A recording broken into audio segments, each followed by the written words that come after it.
So my name is Chanda Kaziya.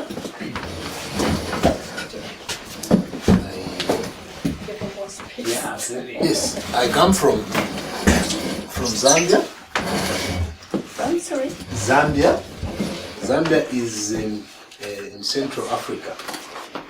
If you look at that map over there, it's just south of the equator, right in the center of Southern Africa. Can I maybe point to it? Okay. Yes.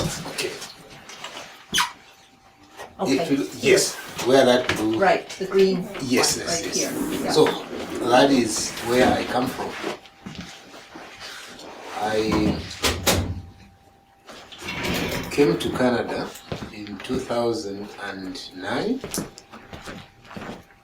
January. And the reason why I came to Canada was that my wife was given a scholarship to come and study at Trent University. That is physics. She's doing a master's program in physics at Trent University. And back in Zambia, I was working for the Ministry of Labour and Social Security. And because we were always, most times apart, like if I'm in Zambia, my wife is not there, I come back she comes back, I go away. So coming here was one thing that brought us together. And we have a son here, born here in Canada, a baby boy, and he's 15 months today. Wow. I think today, yes, he's 15 months. Yeah. So Canada had always been at the center of our plans. That if we thought of any place, where would we rather be? And Canada was always coming out, more in our discussion. I had been to different parts of the world, and she had also been to different parts of the world, mostly in Europe. I went to Asia, I was in China, I went to the US, it was all like I moved to different parts of the world, but we were more focused and comfortable in, staying in Canada. So that is how we came to Canada. It was basically education and hoping for also better prospects, that life is,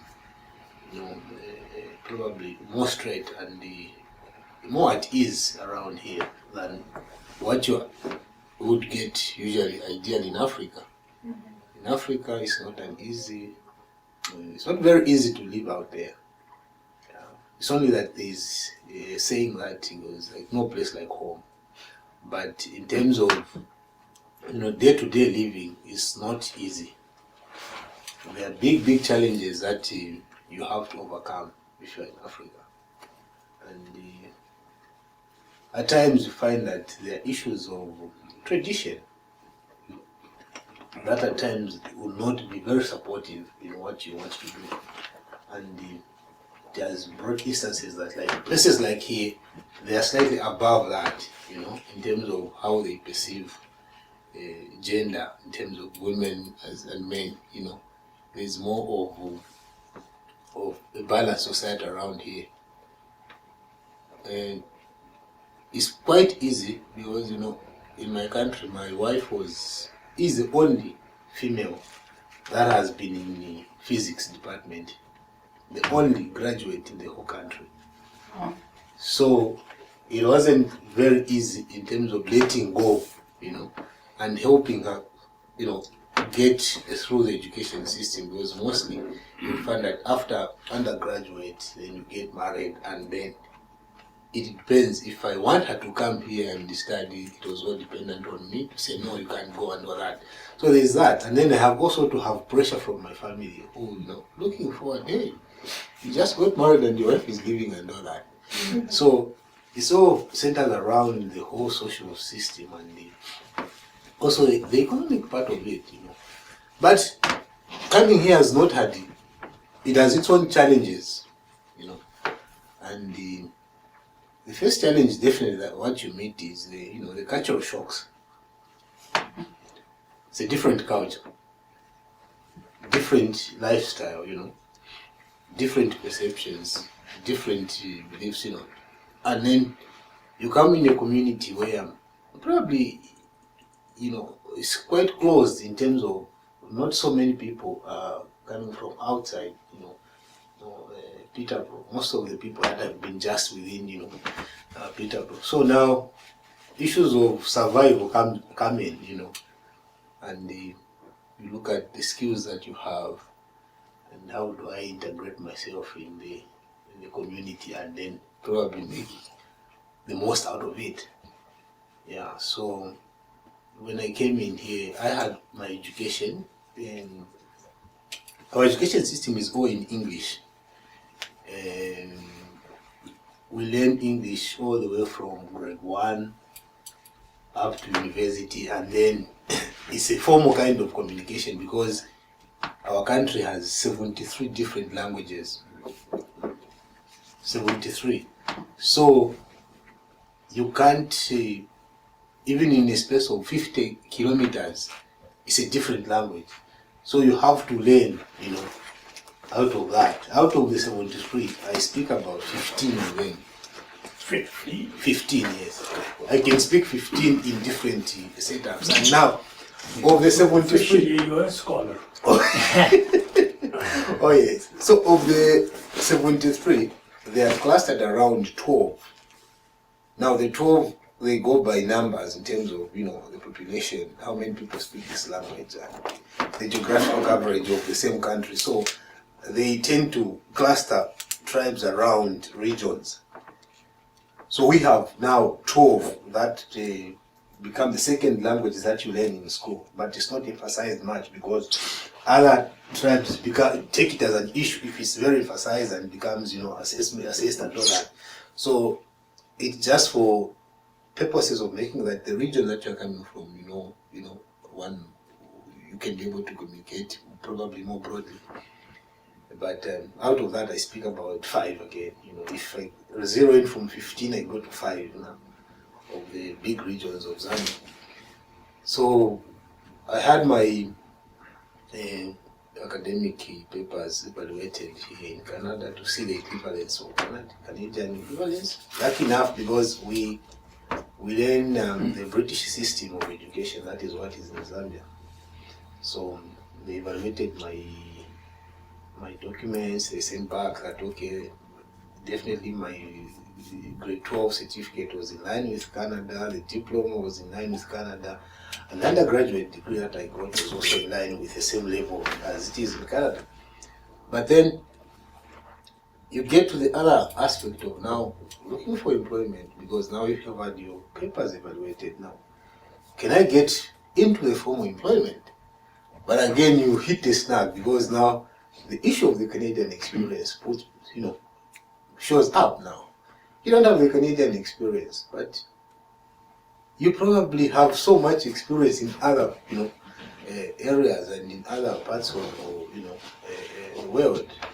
You have probably a good international experience because you can relate to many countries that you've visited and all that, and you've seen probably how things have worked and all that. But again, because the emphasis is on the Canadian experience, so you tend to fall down the line because now you cannot actually prove that you have the Canadian experience and the Canadian way of doing things. So I stayed on and started applying so much. So during that process, then I went to the New Canadian Center, and I came in here to just get assistance and see how it goes, and probably because I was always writing probably my resume in the European format, and there is the Europass kind of a format which has the same way the Canadian is, but only that it's a European format out of it. So they helped me around here to break down into the Canadian system so that my skills would actually show up more on my resume than actually my academic papers. So after I did that, I got a bit of interviews, and but still it didn't work out. So I continued on to look for prospects of getting employed. Can I just ask you what your degree is that was recognized by my degree is in psychology. a master's in psychology? No, that was just an undergraduate. Yes. In psychology. But I had also the secondary, the college diploma in physical education and geography.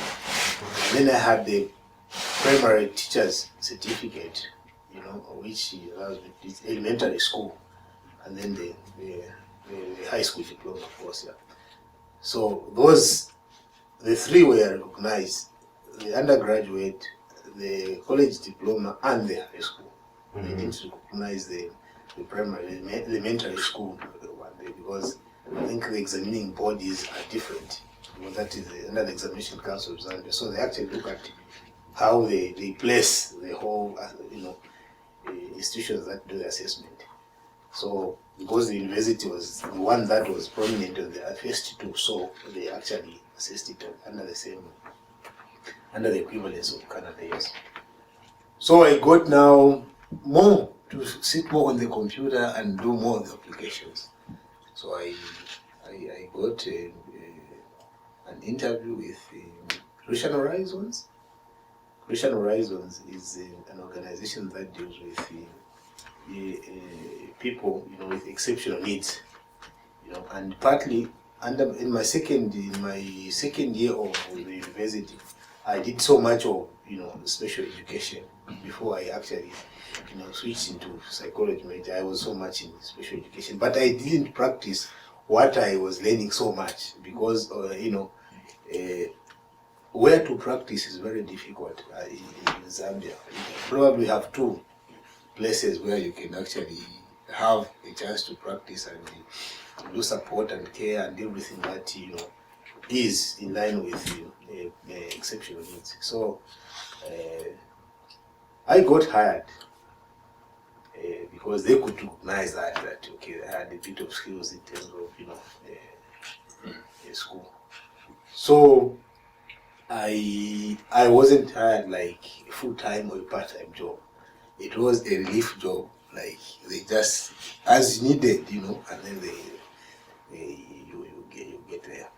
So I started, going on there, and that I think it has been just like that from the time that I came in, and that's the only place that I have had the chance to work.